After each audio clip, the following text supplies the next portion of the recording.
Hey guys, Casey with Full Boost Diesel. We're back with another quick video. Just found out we have our first test and tune, which is next Saturday, April 4th. Super stoked. I'm so excited. I got to change my diaper. And like seriously, we have a diaper that we run under our engine to catch any oil drips because let's be honest, these pesky Cummins trucks, they like to, they mark the territory. They let you know that, if you own one or not. Clearly, look at my garage door. It's so much soot. Can you tell where I usually park at? With the garage door open, right here in this area, this is where the stack is at. This is usually where my hood area is at. And that is because right above here, we've got my two really bright LED lights.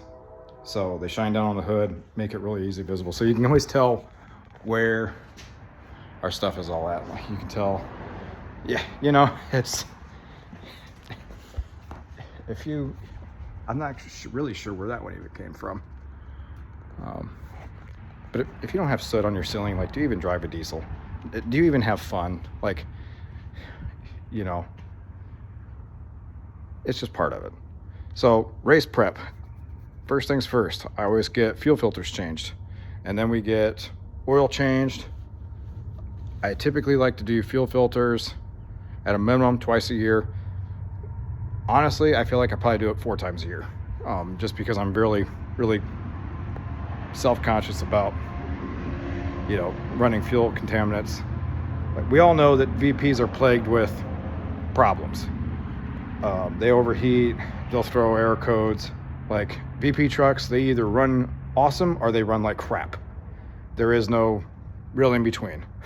and you'll know because either your computer's going to be burned out, or your tuner is going to be burned out depending on which brand you went with, or your VP pump is going to be taking a dump. There's nothing usually wrong with connector tubes or injector tube or the injectors themselves.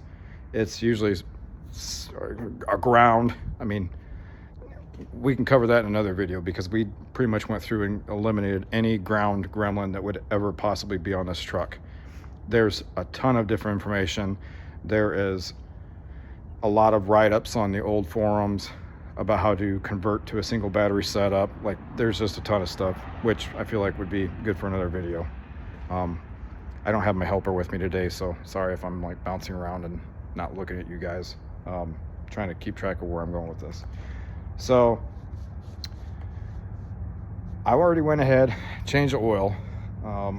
We use 15W40 Rotella T5. Just happened to be the stuff I had laying around from last year.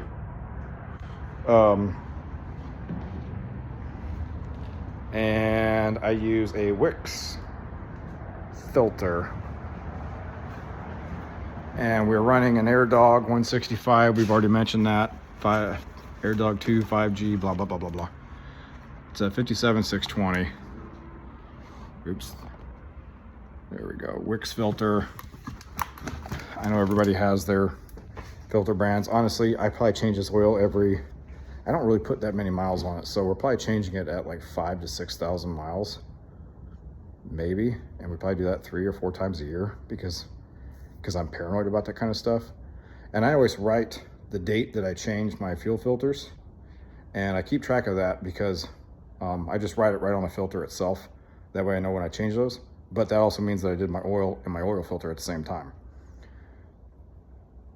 And that's usually it. Air filter, I usually take that off and clean that about the same time, same number of times. And I know I do that at least 4, maybe even 6 times a year. Just be honest. So that's the oil we use.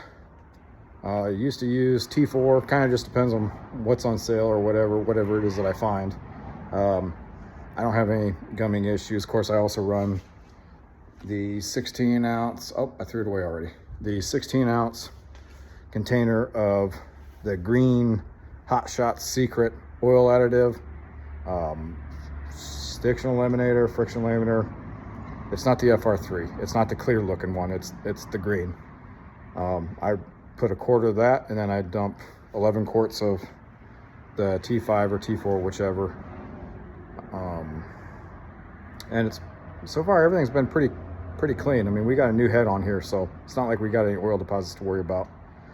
But we do have blow by. It will haze a little bit. That's why we have 2 catch cans. I mean, we have one set of catch cans on top for the valve covers, and we've got another one that's underneath the front bumper.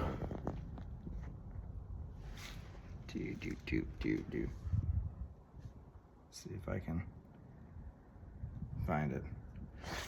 Either way, hopefully I showed you. And that one is tied into our factory from the timing cover, and it also goes up to the valve cover. So that's kind of how we tied those 2 in. But at any rate, so we got the oil change, we got the fuel filters changed, and since we're running this fuel cell, sorry for the light coming in and out as the sun bleeds in, we've got this fuel cell in the back of our bed, and the supply runs down underneath to our air dog. I did run oh my gosh, you see all this mud?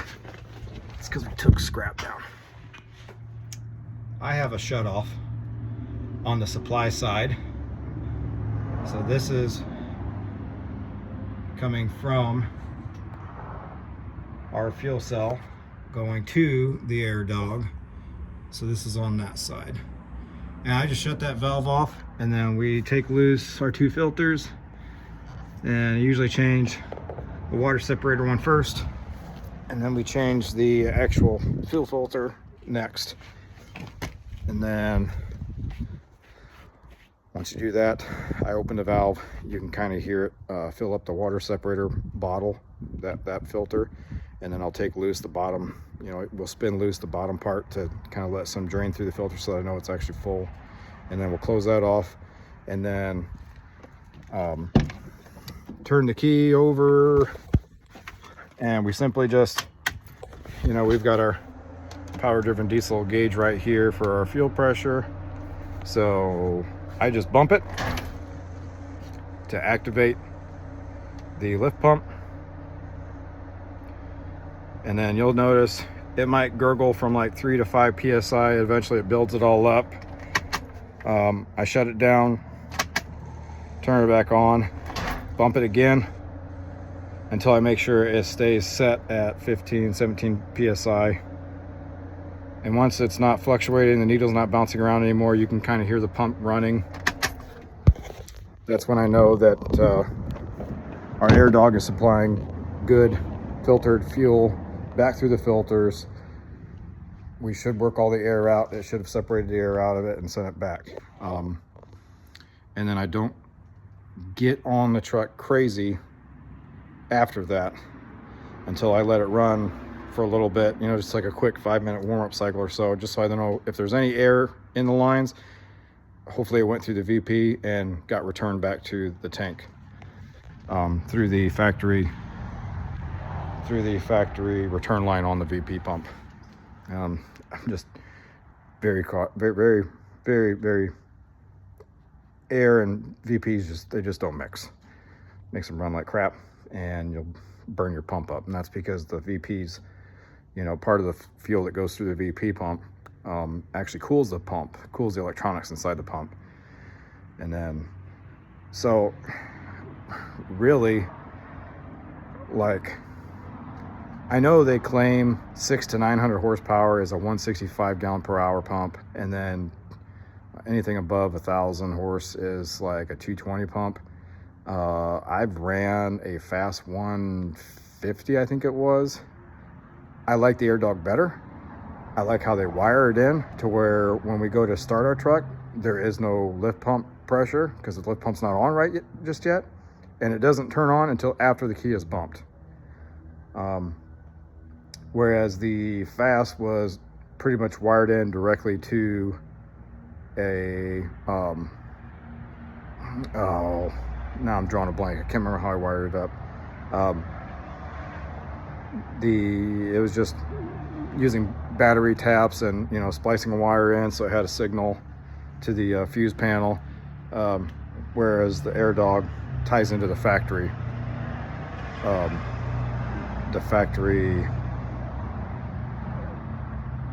come on, the big obnoxious filter bowl that's usually on the side that it hangs out down underneath there, which has been deleted, along with the fuel. We also have that on the side of the block. We have a power driven, no, it's a fleece performance fuel block off, but it just taps, the AirDog taps into the factory wiring, so the ECM turns it on and off. That way, some VPs, typically, like my old VP, I know the diaphragm was bad because it wouldn't start. Like when I had my fast, I had to unplug my fast just so my VP pump would start, just so the truck would start in general, and then plug it back in. That got real annoying. So then I think that's when we went with an AirDog 165. But we also switched out the VP pump, and that's when we ordered one from Blue Chip. This is a Blue Chip pump, and I believe it was the premium. They've got like, I can't remember right offhand off their website, but they've got like 3 different series. You know, they got their basic one where it's like all internal parts are used. They're proven to work. They did work. They're used parts. And sometimes they put a used computer on there. They just prove that it works. I did not want something used, especially if I'm paying more than $1,500. I think it was $2,500 for the premium pump, which is a brand new computer. All the parts were new. Comes with an upgraded diaphragm, and the sleeve is no longer, there was something about the sleeve on the low pressure side, high pressure side, I can't remember what it is. It's made out of aluminum. It's just a better built quality pump. It's got upgraded parts in it to where they shouldn't fail, like a standard, just a, you know, bone stock VP pump. I'll show you another video where we went through some of the grounding issues with the VP, but we'll show you some of the grounding issues on a different video. So for right now, we got to get the mud off. We already did our oil change. We already did the air filter. We did the fuel filters.